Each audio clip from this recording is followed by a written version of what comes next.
I'm a comic creator making my own superhero universe, and in this video I'm gonna be designing the deadliest supervillain army in my story's world. And then I'm gonna have my subscribers react to it to see what they think.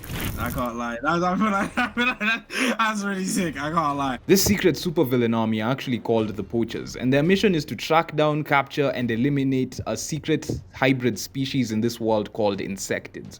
There's going to be 4 ranks in this army. Starting from the bottom of the hierarchy is the trackers. Imagine you're walking in a crowd, and as you bump shoulders with people, you feel the hairs on the back of your neck stand up. You can't exactly tell why, but it's almost like someone is watching you, following you. You're in a crowd though, so maybe you're just being paranoid. You enter an alley to get away, but then you see 2 people hop out of a white van. Now that you think about it, you've been noticing that van following you everywhere. Those 2 people who hopped out of that van, yeah, now they're taking pictures of you. Now you're sure that these people were following you. You weren't being crazy. The first picture they took of you, you were unaware. The second picture, you're looking straight at the camera lens. They start panicking. The third picture, you're running towards them. You, the target, have just discovered them, so they need to disappear fast. You try to run across the street and catch them, but a bus stops right in front of you. A crowd is rushing to get in and get out, and now you keep trying to move sideways, but people keep bumping into you. By the time the confusion is over and the bus leaves, the van is gone, and so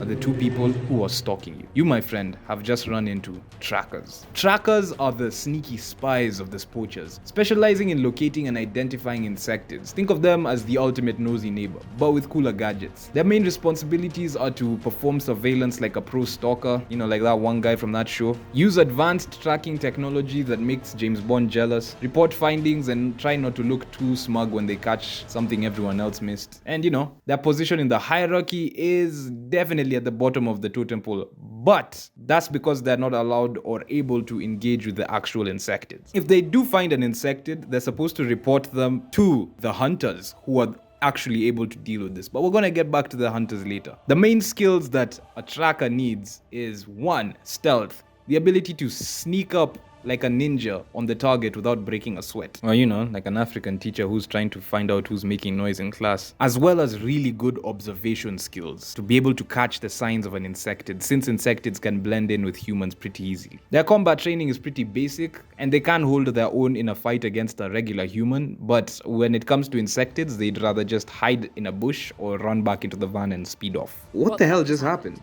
Who are those people, and why were they taking photos of you? How did they get away so fast? The van just vanished. You turn to your right and you notice that the street is actually clear. It's been cleared by the police. Now it's just you on the entire street.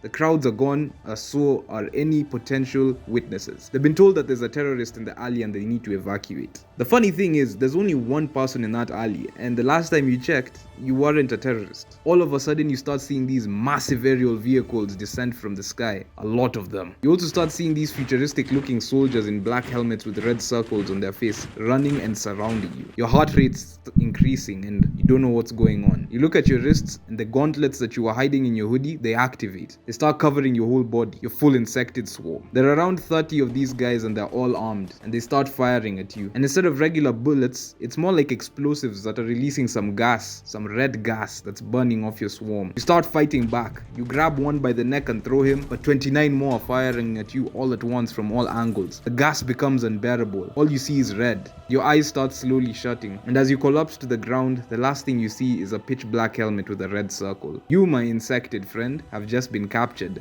by hunters. Hunters are the brawlers of the poachers. They're always ready to throw hands with insectids. Their main responsibilities is to kick butt, take names, and make sure insectids don't get away. They also kind of lead teams of trackers who may or not be cowering behind them, as well as ensure the mission is a success without too many broken bones. Theirs preferably. They're basically the boots on the ground that do the raids with the dramatic entrances. Their skills are basically advanced combat training. Basically, they have Secret Service level skills. Okay, wait. Yeah, considering what happened to Trump recently, that's not a really good comparison. Side note though, is it just me or did the shooter look like the guy from that one meme? She said she was 12!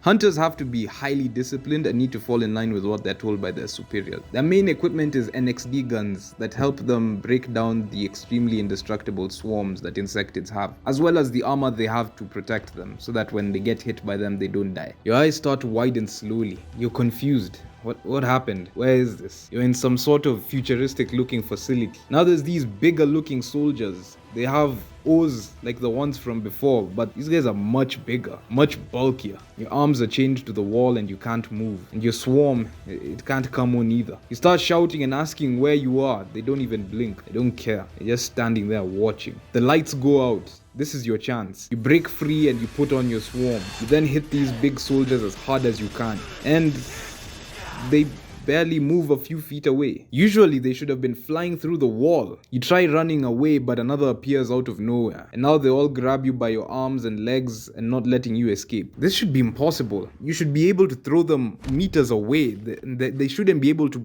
hold you down. One of them reaches his hand out and starts spraying your face with a gas that knocks you back out. Sir, the insectid tried escaping but has now been contained. One of them says to a mysterious figure at the doorway. That's your first introduction to the Wranglers. Wranglers are the baby sisters for captured insectids. They keep the captives in line and make sure no one escapes. They also transport insectids like it's a high-stakes Uber ride. Interrogation is also a part of the job, and of course, ensure the containment facilities are escape-proof. Wranglers are the second highest in command and have powerful suits that can literally match the natural biological strength that insectid swarms have using artificial mechanical armor. This, however, makes them super slow since this armor is heavy. Since they can't help with the capturing of insectids, they help in the containment. It's pitch black. There's a ringing in your ear.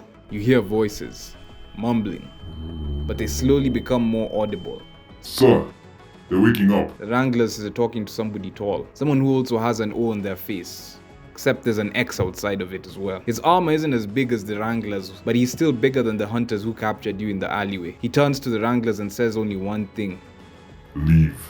The Wranglers leave with no hesitation. The doors shut behind you, and now you and this person are the only thing in this room. All you see in the dark is their silhouette, the glowing red O and X on the face. Your heart starts beating faster and faster, but your swarm can't come on. You're sweating, your breathing gets heavier, but they start walking towards you. You start struggling, trying to get out of the position you're in. You ask them to stop, but they keep walking towards you. They're getting closer, they're getting bigger. Your heart is beating faster and faster. Glowing red blades pop out of their wrist gauntlets. You start begging and crying for your life, but before you can even finish your sentence, the blade has swooshed the air near you. You can't talk. You can't breathe. Your throat is dripping red, and now your eyes are closing slowly as they walk away. This time, they're not opening again. You've just met the final boss of the Poachers, the Commander, aka Poacher X. The role of the Commander/Poacher X is to make all the tough decisions while being cool under pressure. They're like the CEOs of insectid hunting. They develop the long-term strategies, they coordinate operations, they make high-level decisions and pretend to enjoy endless meetings. They're also the ones who have the meetings with the government officials to try and cover up everything that's going on. This is the head of the Supervillain army, of the Poacher task force, the top of the food chain, and the biggest problem that our hero will have to face. Poachers are smaller than Wranglers, but that's because they still need to be able to move around. They're still bigger than hunters in terms of armor. You'll rarely see Poacher X or the Commander on the field, but when they do, things are about to go south for you. Personally, I really liked the ultimate, the final boss, the Poacher X, because kind of looks like a cyberpunk samurai, because he kind of has those two things sticking from his back, which kind of look like swords to me. So personally, I don't know, I kind of dug that. I kind of dug the extremism of him. Do you remember the name of the first one? Guys who just stalk around. The trackers. The trackers. The trackers, they're kind of cool and they're kind of CIA. So that's nostalgic for me. But just my best, I would say, is Poacher X. I feel like the concept's really cool because obviously you're starting from there's bottom tier, the trackers, right? Yeah, because the way you described it, you said it was they're gonna be like the nigga from You. So I'm like, okay, now I have to think of it as like a stalker level threat. Like they're gonna be spying on you 24/7. I can't lie. I feel like that's really sick. I can't lie. And then obviously you got the henchmen, and then you got a lot of stronger guys that come to actually deal with business. And then we got the general. So obviously, as some comics don't really do that hierarchy, well, at least not to that extent. So yeah, I feel like it's a really cool concept. So from the 4 ranks you've just seen right now, which one based on the design would you say is your favorite? Yeah, the Wranglers. I feel like it's more of the design because they have they have the X on the shoulder, right?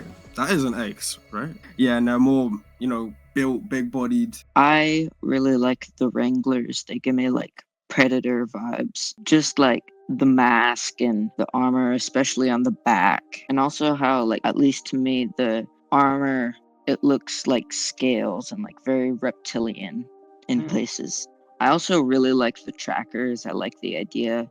I like that like they don't have all the armor and they're just there to find the insectids. I think that's cool. And I also like the fact that they do all look the same to make them blend in more. And If you're a long-time subscriber, you've probably noticed that I'm switching less from like comic page stuff to actual concept art, and that's because I have two announcements. One, I am no longer going to be the main artist for Project 10. As much as I am the creator, I just came to the realization that I might want to have somebody who's a better artist than me. I don't think my art skills are bad, I just don't think they're the best, and I do tend to enjoy the process of the designing and the concept art stuff, which is why you've been noticing I've been focusing more on that of late. That's because I really enjoy world building, I really enjoy plotting and the storytelling. So that's the first announcement. The second one is going to be about releasing.